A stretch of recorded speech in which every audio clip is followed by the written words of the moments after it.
It's the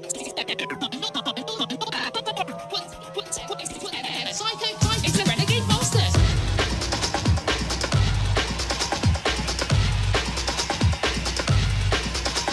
Back once again, it's the Renegade Masters. I'm not psychopath, killing all the people. Back once again, it's the Renegade Masters. Psycho villain with your behaviour. Back once again, it's the Renegade Master. The Doctor's nemesis, a returning villain. Back once again, it's the Renegade Master. Now called Visit, it's the Renegade Masters.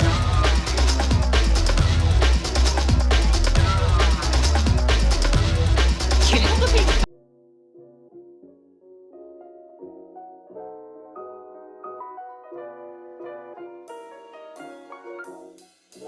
Doctor Who is one of those shows that is genuinely unique. I don't think I could name many other shows that have been on air for as long as Who.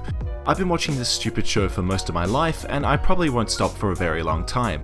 But this series nearly put me off of it entirely. Series 12 had everything I love about the show, a dash of serious mixed with the quirkiness it's always had, bottled up into 9 solid episodes, and yet episode 10 left me feeling a little on the fence. I wasn't sure whether I liked what they'd done, or completely want to reject it. Despite the reveal probably being the most controversial reveal since Jodie was announced, I feel it could have been so much more. All these elements, which have been formed since the first episode of Series 12, led to a disappointing conclusion, or at least something that doesn't quite hit the mark, so I want to try to rewrite it to give this series the punch that it deserves. Now, if it wasn't obvious already, major spoilers for Doctor Who Series 12. If you haven't watched it yet, I recommend you do so, because despite all the negativity of this introduction, it's genuinely a bop. Are you done? Good. Let's begin. The Timeless Child is one of the more interesting series arcs we've seen out of Who. We've had the Doctor's death, the question, the destruction of the universe, heaven itself, and even the possibility that the Master may be good. But something about the Timeless Child intrigues me more than a crack on the wall or the end of time itself could ever do. So, here's a quick recap. The Timeless Child was a child discovered on an unknown planet away from Gallifrey by a woman known as Tecteun. If I'm butchering that, I do not care. The child was adopted by Tecteun, who had discovered the child's ability to regenerate after a fatal fall off a cliff. If you thought that was bad parenting, it gets worse, because Tecteun spends the rest of her life experimenting on that child to recreate the power of regeneration for herself. After using up countless of the child's regenerations, they successfully recreate the genes required to regenerate, and so begins the Time Lords. We also see Omega and Rassilon by her side in the creation of the Gallifreyan Citadel, which not many people talk about, and I think that's really cool, and this is not scripted. I just want to talk about that because it's genuinely cool. It's then revealed that the Doctor was that child and had her memories wiped. Whilst this is okay, I feel as if the reveal was predictable. There could have been a lot more depth and layers to the reveal, but what we got was a very cookie cutter and a borderline cliche twist. So, how do we go about changing it? One word. She's here. Ruth. One of the biggest and dare I say most underdeveloped elements of this entire series is the Ruth Doctor. Not only did she burst onto our screens with such sass and power, but she absolutely steals the spotlight every time her Doctor is on screen. To me, she is everything that I want out of a female Doctor, and it is a crime that she isn't utilised more in the final. Sure, she gets the task of reminding the Doctor who she is, but that's it. So, let's change that. I want to make Ruth the Timeless Child, and to do this, we need to explain what happens to the child better than what the episode did. The episode never explicitly states what happens once Tecteun takes over, so let's add another layer of trauma to this already trauma-filled cake. That was a weird analogy, but I'm going with it. After building the Gallifreyan Citadel and granting the ability of regeneration into the future generations of Citadel dwellers, the origin of their new abilities is questioned.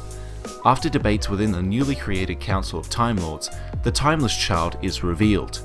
With its memory wiped, the child is placed into the Gallifreyan Society to be simply a normal child. That is, until the first complete death of a Time Lord.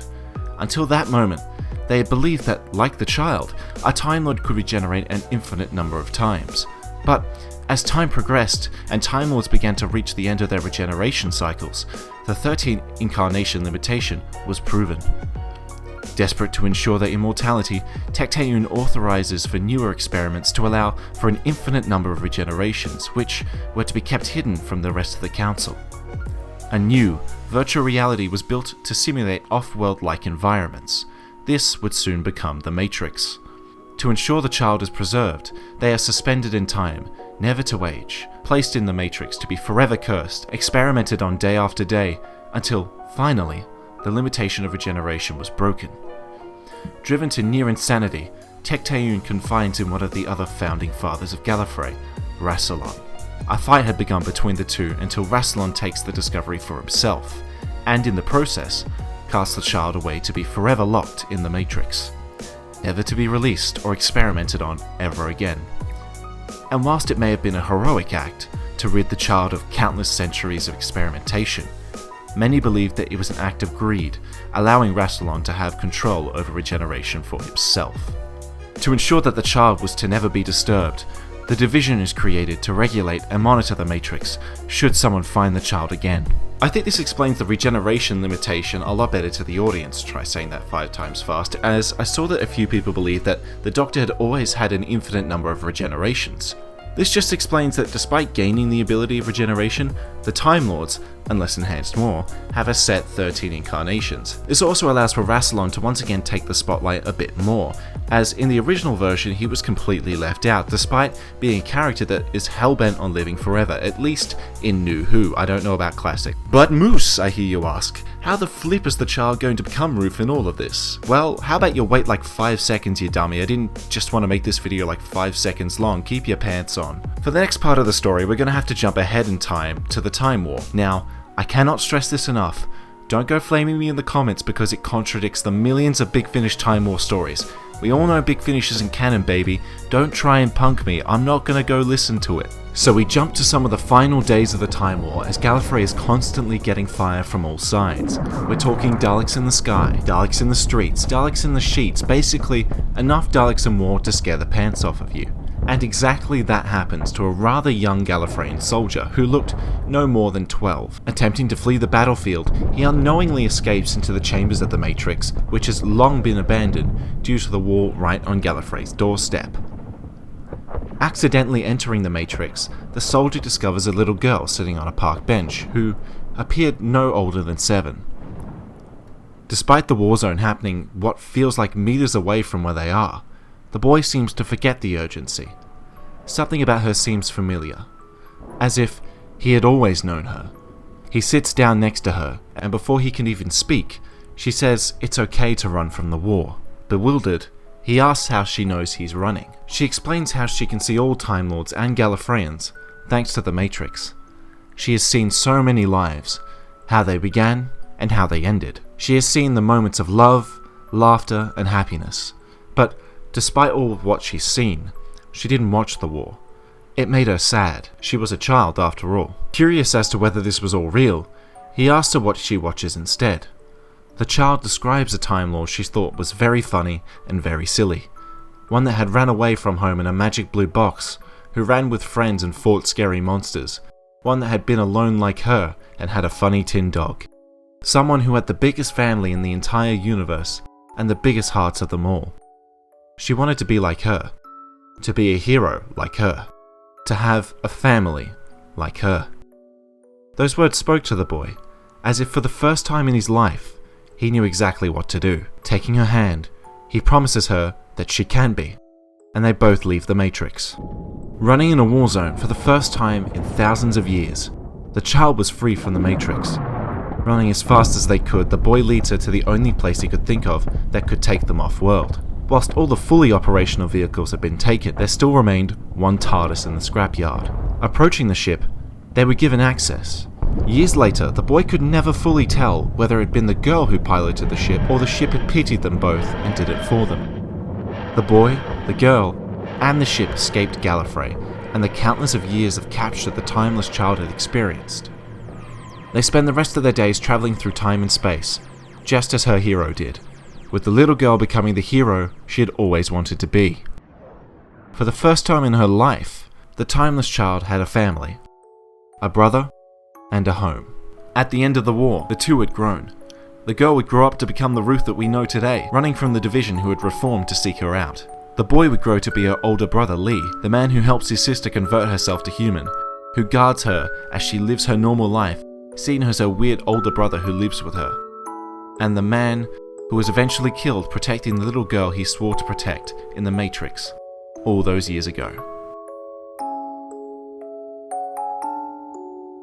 We can pretty much have the episode's final scenes play out as normal. However, instead of stealing another TARDIS to return Graham, Yaz and Ryan home, we had the return of the Ruth Doctor. Teaming up, both Doctors take on the Master whilst the gang uses another TARDIS to return home.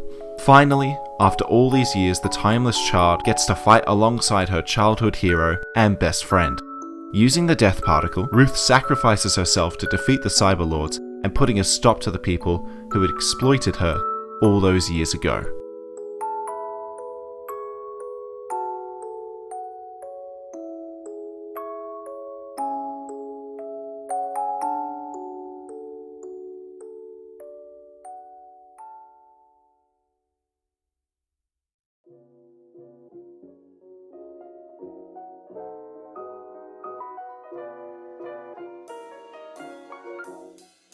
And that's it. I know it's not as grand as overloading the Matrix or making the Doctor the center of Time Lord society, but I think it has a nice round ending to it.